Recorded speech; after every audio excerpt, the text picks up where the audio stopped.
Hi everyone, this is Counseling 4000, Chapter 8, Listening and Responding. Although many case managers do not practice therapy, they have many opportunities to listen to others in a way that is therapeutic.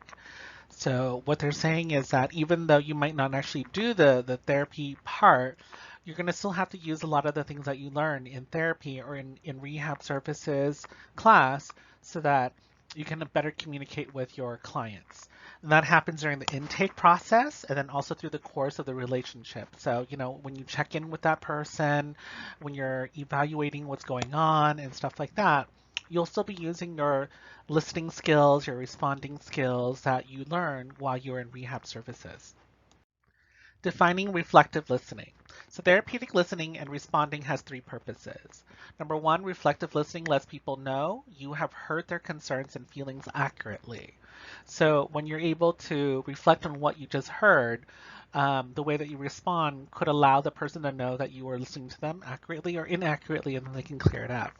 Two, reflective listening creates an opportunity for you to correct any misperceptions. So if you're listening to something you don't understand exactly what they're saying, maybe the definition of a word that they're saying is a different definition than what you would say, or maybe the word is just happy. So how happy are you talking about? Like super happy, like elated, or just like okay and satisfied? Three, reflective listening illustrates your acceptance of where the person is at the moment. Okay, so as you're listening, you're not interrupting them. So you're allowing them to live the moment while they're explaining something. So that allows them to be themselves at that authentic time and being genuine. When someone talks to you, there are two aspects to which you can listen and respond. Number one is the content of which the person has said. So what is the story that they're telling you? And then number two, the feelings that underlie what the person has said. So when they tell you a story, you can also feel their emotions by the way that they talk, right? So those aren't things that the real words that you hear. It's more about your body language or their body language and stuff like that. The way that they speak. Like if someone's like, "Oh my God, I can't believe blah blah blah blah," you're like, "Wow, you're really excited, right?" Because of the speed of their reaction. Whereas something like, "Oh wow," I was like really excited about, that. Again, that doesn't necessarily sound super excited, even though they're using those words. So, are they masking a specific emotion or feeling behind what they're saying? When you accurately respond to the feelings, that person will feel heard, and then, of course, that begins to develop the trust and rapport, which is the relationship, the good relationship between you and your client. Responding to feelings, when you let another person know that you have heard the feelings that person is expressing at that moment, you're being empathetic, which is a key word that we hear about all the time. Empathy is the ability to hear and experience accurately the underlying feelings and emotions that clients are expressing. So we're talking about the actual words, the facial expression, their body language, their tone of voice, their mood, and of course their choice of words. All those things will let you know how they are feeling. And if you can relate to those things, then you're empathizing with that person.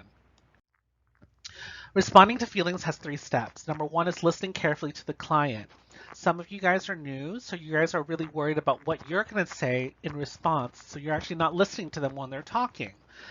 So that's something that you need to learn to stop doing. When you see someone talking to you, you just have to try to clear everything out of your mind right now and then just listen to what they're saying. Two, identifying the most prominent feelings you are hearing.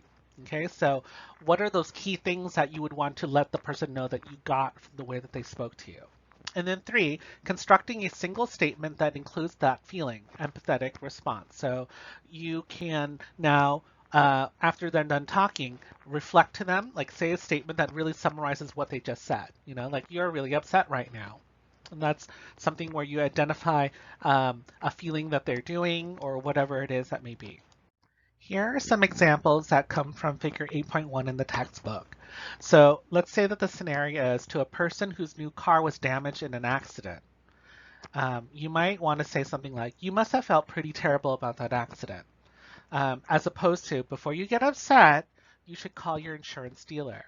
Again, we know that the insurance dealer is important. However, we want to empathize and understand the person's feelings at that moment first before we start to do all the kind of like, paperwork, the admin work and stuff like that. You want to not rush them. Let them know that they are being heard. So you might want to say something like, that must have been pretty terrible about the accident, right? Another example would be maybe to someone who just lost her health care. The correct response would be, I'm sure this has been really difficult, as opposed to, well, we just need another daycare to take care of your daughter. Again, we already know that that's something that's important and that we will deal with it. But before that, you want to let your client know that you've heard them emotionally, psychologically, before you start to do all the paperwork, the admin stuff, because that's going to be done anyways, right? But to connect with them, you want to hear your client go, wow, yeah, actually, you know how I feel. Okay, so let's go together and let's do some paperwork to complete the rest of this stuff. To a person distressed over not finding a job, the correct response would be, it sounds like you're feeling pretty defeated, as opposed to, I'm sorry you couldn't find work. Maybe you'll have better luck tomorrow. Again, those things are kind of like nice things to say to someone, but it doesn't really help anyone, right? So instead, again, you want to connect with them emotionally, psychologically by saying, it sounds like you've been feeling pretty defeated because of this, not able to finding a job, as opposed to like, let's try tomorrow again. Obviously, we're going to definitely try again, but again, the connection first is really important. To a person whose daughter has been removed because of child abuse, the correct response is, this isn't going to be easy without her, as opposed to, this is what happens when the country feels kids are abused. Because what you're saying right there is you're kind of accusing, as opposed to saying, this whole journey that you're going on, and it might be a very difficult journey for one reason or another, that this is going to be really hard for you, and I can feel it because, your child is, away. So let's work on this together to try to, resolve the situation. Responding to content to check the accuracy of the information you just heard or you believe you heard. If the event is traumatic, helps that person to begin to hear and integrate this experience or come to terms with what has happened and heal. So what that is saying is when they tell you the story, do you actually understand what's going on? Do you ask the right questions because of it, so that they understand that you understand where they're coming from as well. Just saying, I understand where you're coming from might be nice, but it doesn't really show any proof, right? So to be able to let them know and respond correctly without being, that generic typical responses that people will say like it'll be okay, to respond to them and about their feelings and stuff like that that you recognize when they were talking. So in figure 8.2, here are some more examples. So to a person who is describing losing everything in a fire, the correct response would be, so the fire started in the back of your neighbor's house and spread to the back to your back porch, as opposed to, wow, sounds like a bad fire. Duh. Are there any fires that are kind of good? No, not really. So again, you want to be more descriptive and detailed and not so obvious, okay? To a person who is telling the case manager about hearing voices, correct is, in other words, these voices have kept you awake at night telling you that there are people watching the house. Whereas opposed to, you're hearing voices means you need to see a doctor. Again, duh, that person does need to be evaluated to see if they might have some sort of, schizophrenia or schizoaffective disorder or something like that where they're hallucinating or delusional, right? But before that, you want to empathize with that person, say, wow, that thing is the voices. They're keeping you up at night. So, I can kind of relate to that in that sense of like, wow, if I heard voices too, I would be awake as well because I would be paranoid as well, right? So again, connecting with them first before you do the grunt work, which is like, admin or paperwork and stuff like that. To an older person whose health has meant she must move into an assisted living facility when she would rather be at home, the correct response would be, sounds like you had a wonderful home over on Locust Street and good neighbors. As opposed to, moving there does mean giving up your home and your neighbors. Again, she already knows that. Let's say if it's a woman, that she's going to lose her friends and then, of course, lose her home when she moves into an assisted living place, right?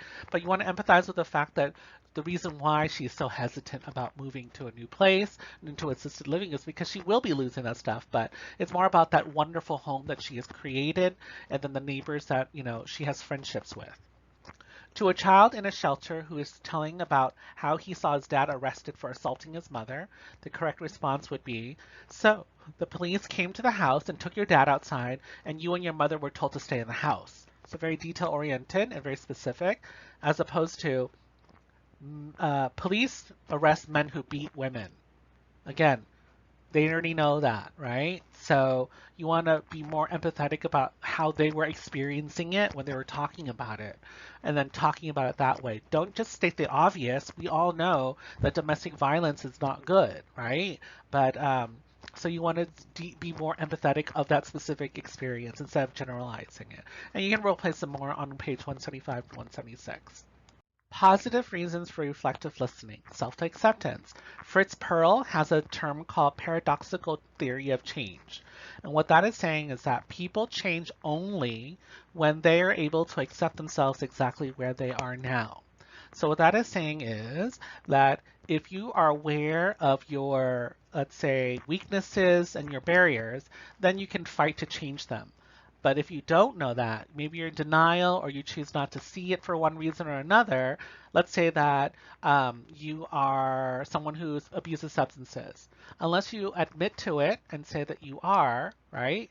Then you're saying, oh, well, I don't have a drinking problem, so why should I stop drinking? As opposed to, I have a drinking problem and I should stop it because it's affecting my family or something like that. That's what that means. Fritz Perls is also known for his Gestalt therapy. If you've taken counseling theories, Counseling 4500, you will know that he is one of the major psychologists in that book.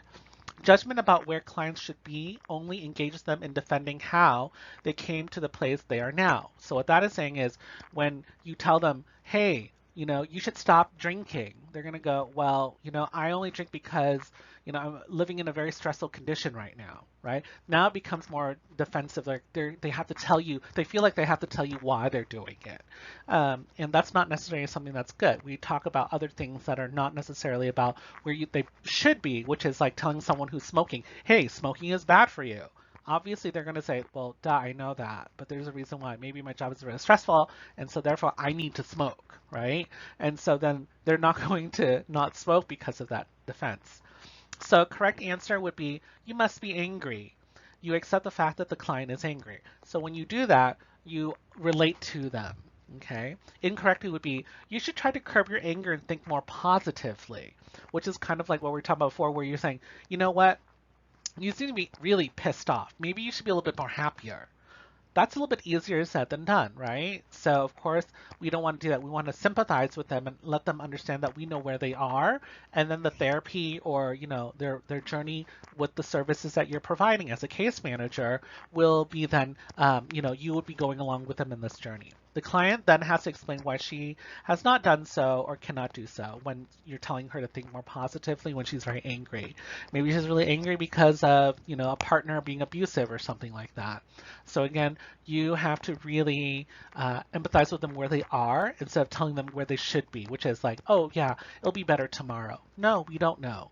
So instead we're saying, you're feeling really frustrated right now. Drain off the feeling.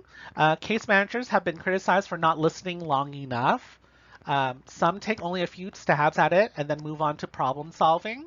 Where this will person stay tonight? Who should I call? What facts do I need to open for this case? So again, what they're saying here is people just don't feel like they're being listened to when they get a caseworker or case manager person. And so what they're saying is, again, please start listening to your clients and empathizing with them. State their feelings when they tell you a story. You seem so frustrated right now, or you seem so angry right now. Those things to let them know that you connect with them before you go, let me do the paperwork now. Because obviously we know the paperwork is going to be required. So let's connect as people first, as humans first. Do not rush to the solution phase of the interview unless the person seems extremely anxious about what will happen. Even if you have ideas, wait until the emotion has drained off.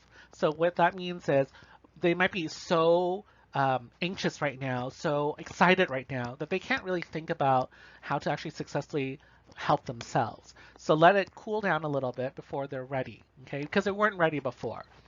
If the timing is short, give the information that is needed and give at least one reflective listening response. So for example would be, I know losing your home has been devastating for you. Again, see, we're not talking about paperwork or anything. We're talking about just connecting with that person. Or, this evening must have been heartbreaking. Again, and then you can say, unfortunately, because of this, we need to take you to the hospital to get you tested for, so forth and so on. We already know that that part has to be done. Empathize and connect to them first. Let them know that you are listening to them.